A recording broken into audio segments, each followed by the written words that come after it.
Latest registration data on the best-selling vehicles of 2024 revealed a bit of a shocker for the EV industry, because for a while now, we've been able to say the Tesla Model Y is the best-selling car in the world. It was topping all the charts, so popular, not just in North America, but also in Europe and Asia, and for all kinds of different reasons. I'm sure you'll speculate in the comments below. The Model Y has actually been dethroned, and it's fallen back to the previous king. The Toyota RAV4 once again became the best-selling vehicle, and by a pretty big growth ratio. It grew by around 11% compared to 2023, whereas the Model Y, surprisingly, with all these new factories and all these new models, 2024 doesn't exactly take into consideration the refresh, but Model Y saw a decrease of 3% globally in 2024, which is not great, and I wish I could even say that its alternative models out there like Legacy Auto is catching up or something, and there's more and more EV selling outside of Tesla. But the sad reality is I think there's just way more people buying gas cars than before. A lot of people are still, even in 2025, just not sold on this all-electric future, and I don't think things are going to turn around with the refresh or with robo taxis, because we're seeing inventory pile up on Tesla delivery center lots already. They're offering lower and lower interest financing, and even though within the next couple of days Tesla might end up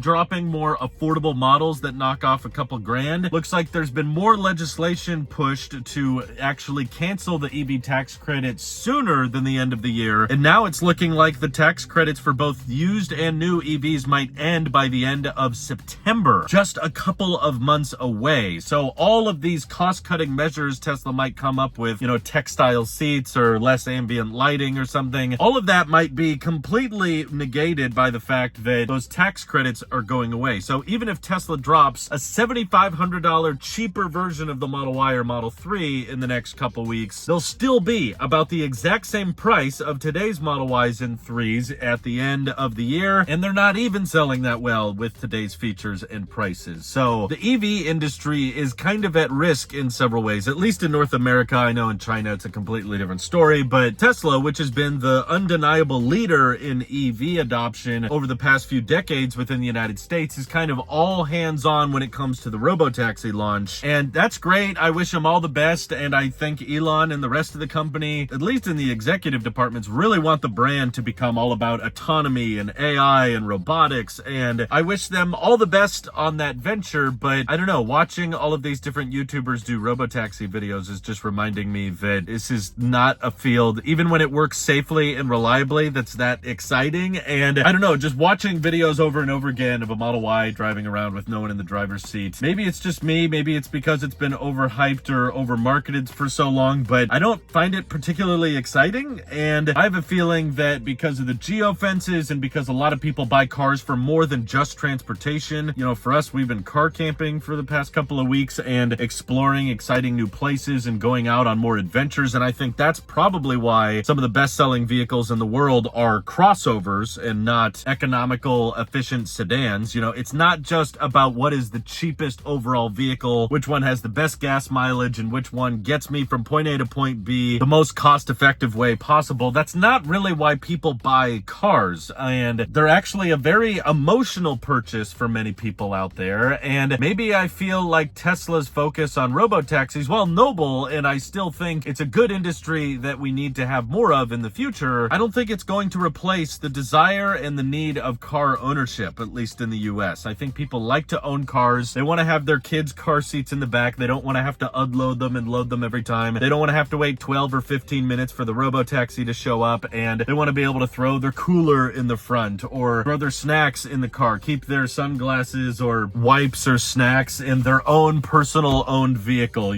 Like, there's so much that goes into owning a car, and I just see Tesla personally moving into more of this kind of public service brand where all of the focus and attention is going towards how do we make more autonomous driving a viable option. And maybe that's exciting to shareholders. I'm not an EV shareholder. I just want there to be more personally owned electric vehicles on the road, and I guess that's why I keep finding myself getting more and more excited for the Rivian R2. Don't get me wrong, I'm still excited for the young guys, the startups. They've all got their own cool niche. Slate with the extreme affordability, Aptera with the extreme efficiency, and of course I'm biased, but yes, Tello with the extreme extreme practicality in such a small footprint. But I think it's safe to say that all of these vehicles are aiming for more of a piece of the market. None of those younger, smaller startups are going for the big segment that maybe will change over time, we'll see. But at least right now, the big segment, the big jack of all trades is the crossover segment. And people want like an affordable but somewhat small SUV that is practical, that has lots of storage space, and is not that hard to park, and still can get adequate range and be a great road trip machine. And I just personally feel like Rivian is a bit more focused on personally owned vehicles and adventuring, which I guess I'm caring more and more about as I go on more adventures with my EV. And of course, as you guys know, there's a lot of unfixable brand damage that Tesla is now facing because of all of the Elon politics and all of the things he's aligned with or gone back and forth on. Seems like he's just ticking off both sides of the political spectrum these days, but I'm excited that there's a brand out there really focused on their ethos and really focused on the customer and trying to stay as politically neutral as possible, because I think most of us can even agree out there, the brand new 2026 version of the Toyota RAV4, it's not a particularly exciting car. It's not like its specs are better in some way, shape, or form, but it just works. And again, cars in a lot of ways are similar to the same reasons people buy clothes. We buy clothes not just for their functionality. It's not just like the cheapest possible t-shirt is the best t-shirt, right? For that same reason, just because Tesla, I think, isn't going anywhere, I think they will probably still have the cheapest cars on the market with the best range. And while they may have more affordable models around the corner, there's a sweet spot and there's a fashion neutrality that a lot of people, I think, are looking for when they buy a car. But there's just too much baggage now when you buy a Tesla.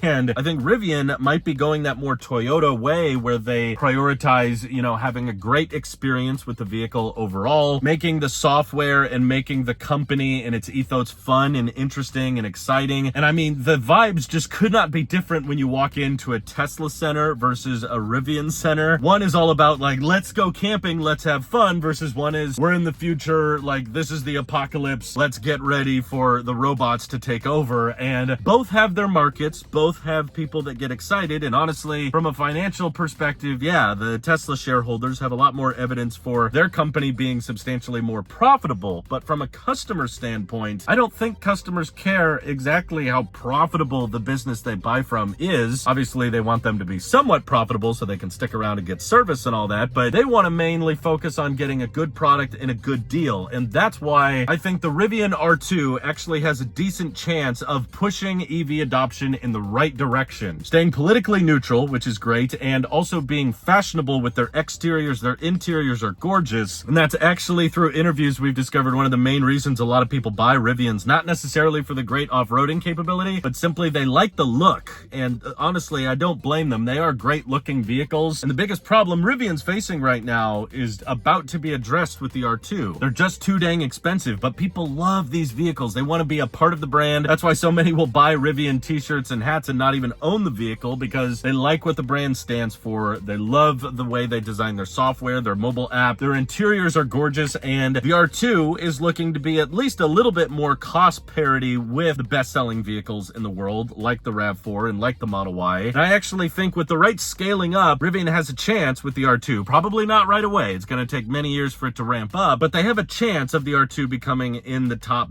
10 best-selling vehicles in the world because of all of that time and attention they gave to their brand, and of course making the product extremely practical as well. Why do people buy crossovers and SUVs? It's because they want the ability for it to be fast. R2 is going to have a tri-motor option, so we're talking more performance than a Tesla Model Y, and despite fitting in the exact same footprint of a Model Y, it's more boxy. It's going to have more utility than a Model Y, more cubic feet of storage, more frunk space, and better off-roading capabilities with increased ground clearance, better approach and departure angles. And Rivian appears to be getting feature parity with the Model Y as well when it comes to the intelligence of the software, the automatic route planning, and of course those dynamic scrolling dials. Those look so cool. I think a lot of people are going to love them, and even a huge emphasis on autonomous driving features. I think they're probably going to be behind Tesla for a while, but Rivian is betting big now on AI and investing in NVIDIA neural net training computers and putting those types of self-driving computers into their own cars, expecting to have eyes-free self-driving by the end of next year. Genuinely, I think Rivian has a chance to turn the EV industry around because the legacy automakers are doing pretty good, especially Hyundai and Kia, but I think they're just too dang similar to their gas cars, and the legacy automakers are probably still profitable on their gas vehicles and not with their EVs, which is why they're hesitant to scale them up as much as, say, a Tesla can or a Rivian hopefully will. I also feel like Tesla is kind of fighting against themselves. While there may be cheaper Model Ys and 3s that come out and they might get slightly better features with better screens or more ambient lighting, but it's going to be very hard to keep those vehicles relevant and popular when you'll be able to buy a